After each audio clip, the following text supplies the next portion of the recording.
আন্তর্জাতিক ম্যাচ আর ক্লাব ফুটবলের ঠাসা সূচি তৈরি হয় ফুটবলকে আরও আকর্ষণীয় করতে। তাতে ভক্তদের চাহিদা বাড়ার সাথে সাথে আর্থিকভাবে লাভবান হয় ফিফা ও উয়েফার মতো ফুটবল সংস্থাগুলো। কিন্তু এমন সিদ্ধান্তের মাসুল গুনতে হয় ফুটবলারদের।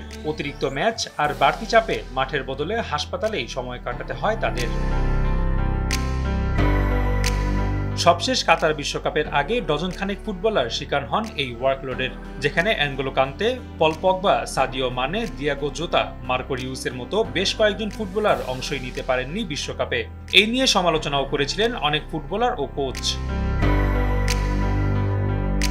তবে সময়ের সঙ্গে সেই সূচি কেবল লম্বাই হচ্ছে, যেখানে চলতি মৌসুমে চ্যাম্পিয়ন্স লিগের ম্যাচ সংখ্যা বেড়ে 96 থেকে হয়েছে 144।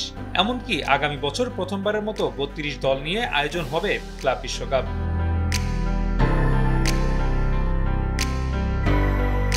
ফলে রিয়াল মাদ্রিদ ও ম্যানচেস্টার সিটির মতো দলগুলো মৌসুম জুড়ে খেলতে যাচ্ছে 75-এর অধিক সংখ্যক ম্যাচ। 250-টিরও বেশি ডিজাইন অপশন নিয়ে ওয়ালটন স্মার্ট ফ্রিজ, বোঝে আপনার প্রয়োজন। সাথে আন্তর্জাতিক ডিউটি মিলে অনেকেই মাঠে নামবেন 80-র অধিক ম্যাচে।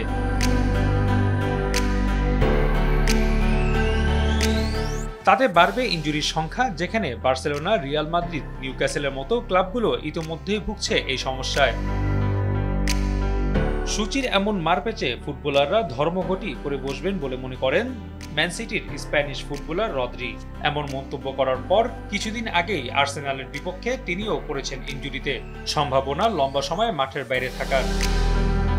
এদিকে রদ্রির মন্তব্যের সাথে একমত পোষণ করেছেন রিয়াল মাদ্রিদের গোলরক্ষক থিবো কুর্তোয়া, যিনি গত মৌসুমে এসিএল ইনজুরিতে 6 মাসের বেশি সময় ছিলেন মাঠের বাইরে। রদ্রি ঠিকই বলেছে, এখন অনেক খেলা, একজন দর্শক সেরা খেলাটাই দেখতে চায়। আমাদের এখন ভারসাম্য খুঁজতে হবে, কারণ ইদানিং খুব বেশি ম্যাচ হচ্ছে, চোটের সংখ্যাও বাড়ছে। এদিকে রিয়ালের কোচ কার্লো আনচেলত্তি মনে করেন ফুটবলাররা কম ম্যাচ খেলার জন্য কম বেতনও নিতে রাজি আছে, কারণ ইনজুরি এড়ানোই তাদের প্রধান লক্ষ্য। ফুটবলের অবশ্যই নিজেদের নিয়ে চিন্তা করা উচিত। অবশ্যই লক্ষ্য হলো কম ইনজুরি এড়াতে কম খেলা।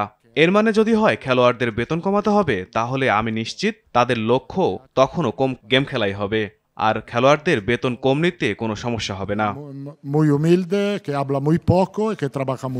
ফুটবলারদের এমন দাবির বিপরীতে ফিফা কিংবা উয়েফার মতো ফুটবল সংস্থারা কোন পথে হাঁটেন সেটাই এখন দেখার অপেক্ষা। রাফি আমিন, RTV।